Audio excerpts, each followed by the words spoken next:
Let's have a ball. Assalamualaikum warahmatullahi wabarakatuh. Kembali lagi bersama saya Siti Umawati Esfabanyo. Tujuan saya membuat video ini untuk memenuhi tugas mata kuliah konsep basis data dengan dosen pengampu Bapak Fauzi Eskom MM. Nah, di video kali ini saya akan membahas tentang jelaskan derajat relasi atau kardinalitas pada basis data.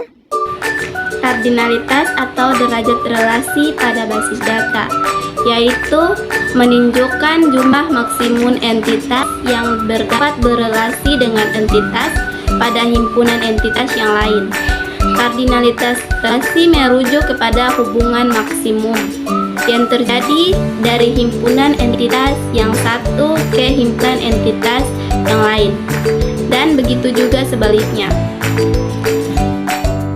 Kardinalitas relasi yang terjadi di antara dua himpunan entitas dapat berupa yang pertama 1:1 atau 1:1, berarti setiap entitas pada himpunan entitas A berhubungan paling banyak dengan satu entitas pada himpunan entitas B, dan begitu juga sebaliknya, MHS dengan KTM.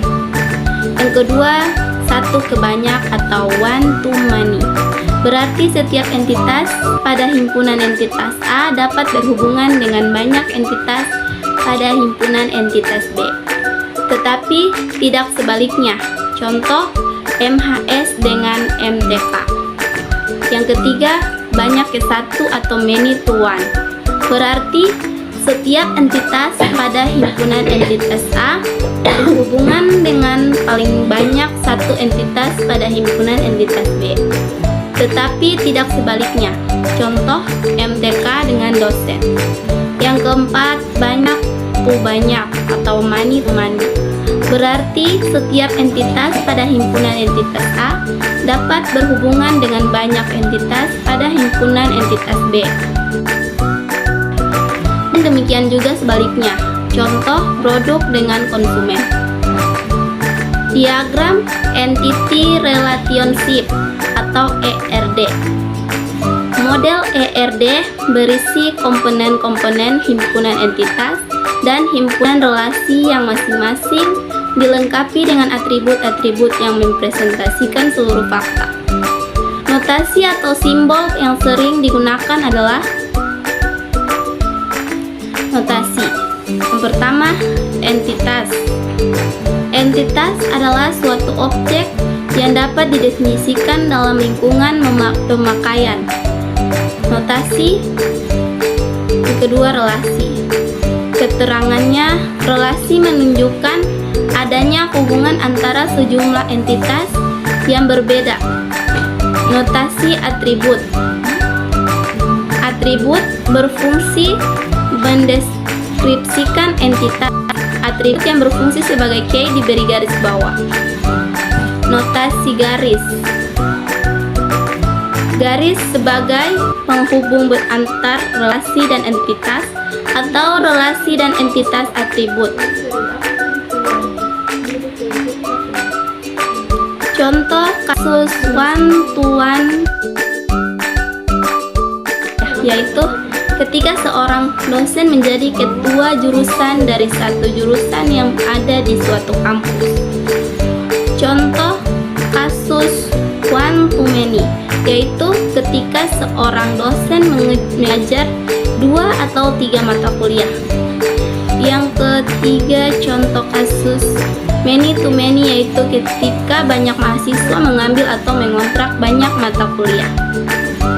Selanjutnya, tahapan pembuatan ERD.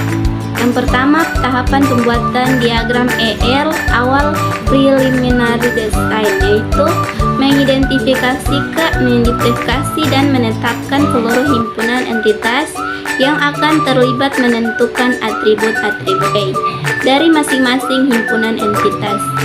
Mengidentifikasi dan menetapkan seluruh himpunan relasi di antara himpunan entitas yang ada beserta foreign key, menentukan derajat atau kardinalitas relasi untuk setiap himpunan relasi, melengkapi himpunan entitas dan himpunan relasi dengan atribut-atribut seperti contoh pada gambar. Yang kedua, tahapan optimasi diagram ER atau final design.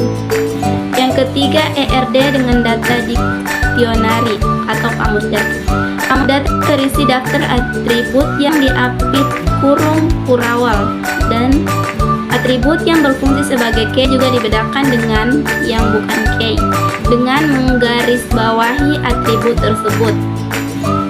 Kamus data MHS atau NOBP, NM, MHS, AL, MHS, TG, LHR, kuliah, KD, KL, KDKL, SKS, STM, dosen NIP, NM, DS, AL, DS, studi NOBP, KD, KL, NI, HRF, teach, KD, KL, NIP, waktu, DED.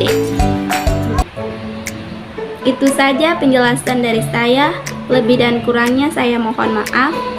Assalamualaikum warahmatullahi wabarakatuh. Yeah, Bobby Valentino.